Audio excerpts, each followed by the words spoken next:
Bonjour tout le monde! Capsule numéro 5 du XC de la Vallée 2014 en compagnie du grand gagnant du Transvallée, Nicolas Best. Salut Nicolas! Salut! Comment ça va? Ça va très bien, merci. Content de t'avoir ici. Fatigué? Hey Nick, on est tous des coureurs qui regardent un peu qu'est-ce qui se passe dans le monde de la course, puis habituellement on connaît les gars les plus forts, puis toi t'arrives ici comme ça, puis tu nous clenches des super performances. Au 10 km de nuit, tu cours avec Joël. Au début on se disait, regarde le gars, il part avec Joël, c'est sûr qu'il va casser plus tard. Au 35 km, tu nous sors une grosse performance à 55 secondes du record de parcours dans des conditions merdiques, faut le dire. Puis encore aujourd'hui, belle performance sur le 21 km. Mais quand même, tu finis avec une bonne avance sur le Transvallée. Nick, conte-nous un peu de où tu arrives, puis qu'est-ce que tu as fait avant de venir sur le XC de la Vallée. D'accord. Il y a 3 ans, j'ai déménagé à Ottawa. Et puis Ottawa, c'est la pire ville de sport compétitif qui existe au Canada. J'en suis convaincu. Alors, ma seule opportunité de courir avec un groupe, c'était un groupe de trail. Ça s'appelle Natural Fitness là-bas à Ottawa. Puis c'est géré par un gars qui s'appelle Dave McMahon.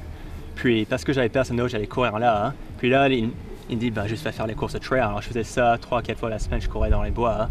Puis j'aime beaucoup ça parce que, j'aime courir sur la route, mais c'est plus agréable. Ouais. Puis j'ai toujours été actif alors, j'ai toujours eu la capacité de courir. Et pour répondre, on me demande pourquoi je suis bon à courir dans les bois parce que j'ai le cœur, parce que je cours sur la route, je fais des sports. Je suis bon à courir dans les trails parce que je suis juste un peu malade. Pas comme l'Emmanuel qui a couru une descente aujourd'hui, incroyable. J'étais avec lui, c'était 16 km et puis il m'a juste éclaté. Il a pris 1 minute sur une descente, incroyable. Mais moi je pensais que j'étais un peu malade, mais je m'en sors comme ça. Okay. Il faut aimer ça, il faut être actif et puis pourquoi pas, regarde ça. Puis t'es-tu originaire d'Ottawa? Non, je suis originaire, je suis né à Toronto. On a déménagé à Victoria quand j'avais 13 ans. Okay. Puis ensuite j'ai déménagé de Victoria à Ottawa il y a 3 ans et demi maintenant. Incroyable. Fait que là, tu viens faire des courses dans la région de Québec. Ma copine, elle était volontaire pour sa course l'année dernière. Ouais. Elle a fait je crois qu'elle a fait le 10 km l'année dernière, 2 jours. Ouais. Puis elle a beaucoup aimé ça, elle a dit que c'était juste la fête, il y avait le feu sur la plage. Elle a beaucoup aimé ça. Hein. Puis elle a dit, il faut que tu viennes. Alors je me suis dit, d'accord, cette année, je vais le faire.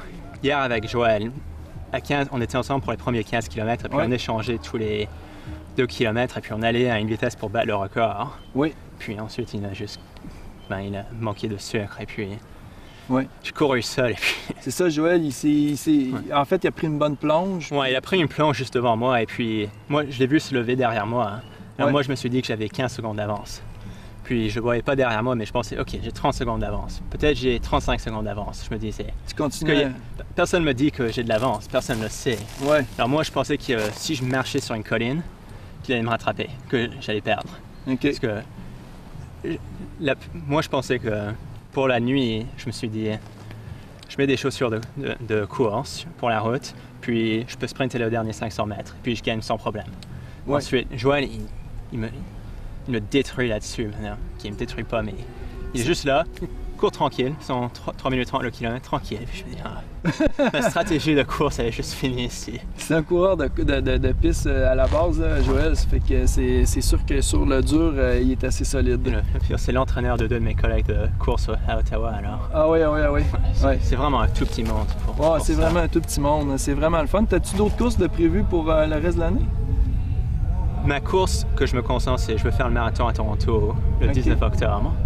Ce sera mon premier marathon et puis j'espère bien faire. Ça va être dur. C'est vraiment complètement différent d'ici parce que ici à la fin de 4 heures, c'est juste t'avances. Ouais. Mais pour un marathon, il faut que tu te forces vraiment pour les 2h25. C'est max. Puis il n'y a pas de colline comme ça. Non, c'est sûr. Tu m'as demandé plus tôt, j'ai pas vu les belvédères aujourd'hui.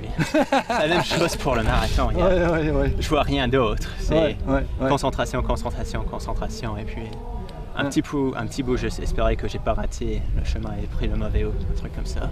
C'est drôle parce qu'après le 10 km de nuit, les gars alentour, les gars qui sont assez forts ici, sont tous allés voir si tu avais des résultats sur Sportstats. Moi, j'en ai plein. Puis non, on a juste trouvé un en fait. D'habitude, je mets neck. Ah, c'est pour ça. Parce que c'est une course. Fait qu'on a trouvé un Nicolas Best, puis on a vu un résultat sur 21 km. Tu avais fait 1h10, je pense. C'est pas si mauvais que ça. Ben, non, c'est pas mauvais pendant tout. Puis là, on s'est dit, OK, c'est un bon coureur. Ça fait que c'est vraiment le fun de t'avoir eu ici. Belle surprise. Je suis vraiment content de t'avoir eu. Belle surprise pour moi. Mais... Merci beaucoup de... C'est toi qui as fait tout le travail. Moi, j'ai juste couru.